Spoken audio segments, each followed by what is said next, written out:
My name is Larry Grooms. I have been attending the crossing since the very first service. As a believer, I think that radical generosity is something that we all have to make a part of our lives, but I want you to know that I don't think radical generosity is just giving of money, although obviously it's a very important part of it.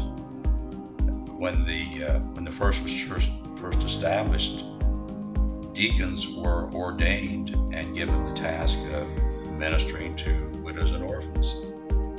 Obviously, there would have been no way to provide for those widows and orphans with food, shelter, clothing, if people had been giving in order to make that happen. If we want to talk in terms of money alone, the person who probably was in the Bible who was most radical generous was the widow who gave all she had, knowing that when she gave all she had nothing left.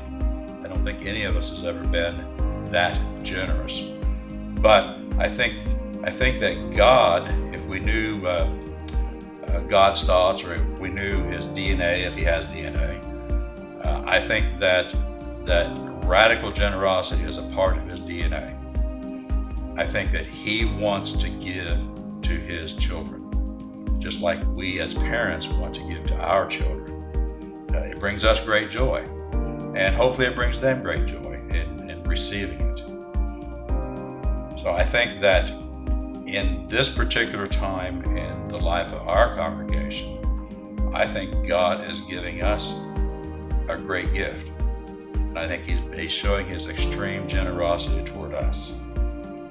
But I also think that he wants us to be able to experience that same feeling of joy from giving.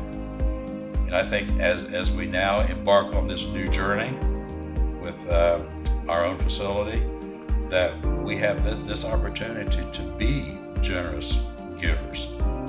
The thing that amazes me as much as anything else, though, is that I certainly have had my share of personal failures.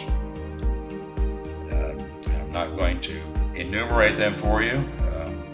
We'd love to talk to you about it personally if it's something you're interested in. But I can tell you that I've fallen down many times.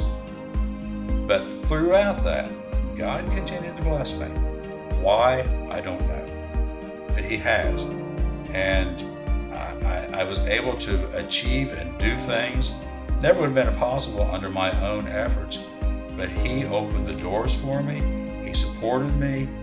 He's been generous to me in so many ways that I could never repay him. And I'm sure he doesn't expect repayment. But again, it is then really an impetus for me to try to be somewhat generous as much as I can to other people, because I think that, other people build into me, God has built into me, and I think now I have the opportunity through both financial giving and other ways to do the same thing to other people who are looking for God.